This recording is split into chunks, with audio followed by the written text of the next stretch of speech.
The next few seconds of the Borderlands 4 official gameplay trailer highlighted here may change Borderlands as we know it forever. Welcome on back to another video, guys. My name is Bflattened, and today we're going to be talking about something I kind of saw interesting and I replayed multiple times over in slow-mo, took some screenshots, and wanted to talk to you about today. This is the loot scene. It just looks really, really weird every single time that I see it. Maybe I'm wrong. I could be totally wrong on this, just as a disclaimer, but there could be something here. Now, the interesting thing about this specific spot right here, we have our Vault Hunters looting. Look at the legendaries really carefully. Now, you see that it has this rainbow glow around all of them. All the legendaries have the rainbow glow. Now, that could just be the thing that all legendaries have now, is just that rainbow glow, just to make them stand out a little bit more, along with the big giant beam.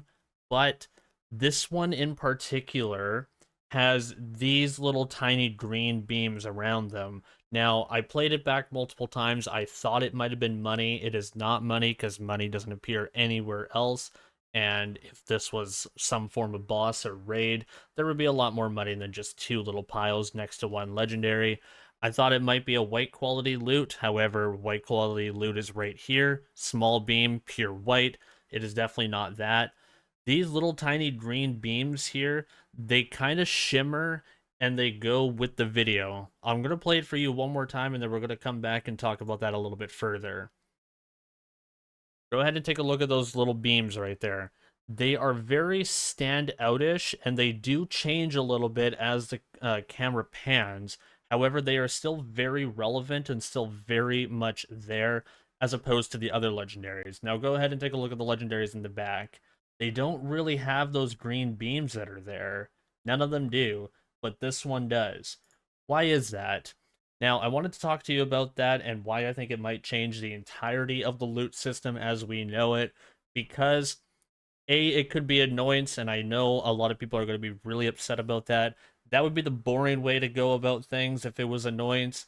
Not really the biggest fan of them. They needed a big rework if removed entirely.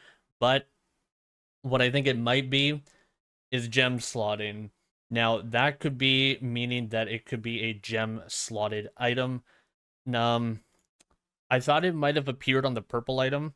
Initially, I did thought it was appearing on a purple item behind it, but as I played the video back multiple times, it seems like that was incorrect. So I did not want to display that, but it looks like it is just attached to this item here. I thought it was attached to this purple item here.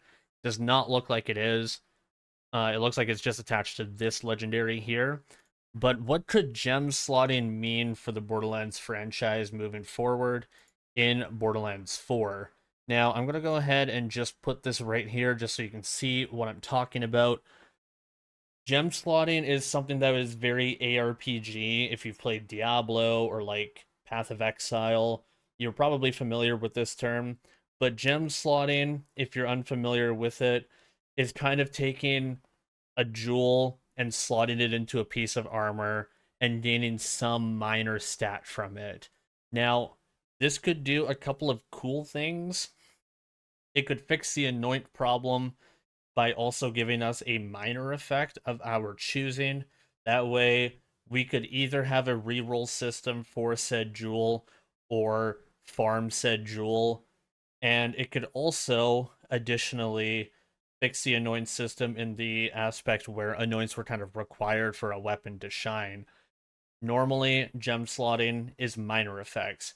A small amount of HP, a small amount of critical strike, that sort of thing. This would really go down the Diablo path, which is something that Borderlands has been really inspired by. And we've also seen something Diablo-esque as well in Wonderlands. We saw a style of greater rifts known as Chaos Chambers. Was it a great idea? No. But this is a very unique beam as well, if you really look at it too. Look at our other legendaries that we see here. Standard beam, standard beam. This one has a large golden beam to it. This is something unique. There's no doubt about it that that's something unique. The other ones don't have that large, prominent gold beam, and it doesn't have like the crossed like spirals that it had on it at any given point for either of these two legendaries here. Now, what do you guys think it might be? Because those are the only two things that I could think of. And I think that this is something that a lot more people should be talking about because, yeah, the Vault Hunters look bland, and I know that that's everyone's checkers game right now. But I think we need to start playing chess and start talking about this because the loot system is pretty much half the game. The other half of the game is endgame. And the first half is the loot system because you play endgame for loot. This is going to be very, very important going forward. I want to know what your thoughts on that is, guys. Make sure to toss a like, toss a comment on here because I think a lot of people need to see this and start talking about this a lot more. And I'm quite, frankly, saddened that not a lot of people are. It is very easy to miss, I understand, but yeah, this needs to blow up so that more people could talk about this now rather than later. I'm very excited that I was able to see this, and I hope that it actually is something, and I'm not just pulling your leg. I'll see you guys in the next video. My name is Bflattened. I'm signing on out of here. Take care, all. Laters.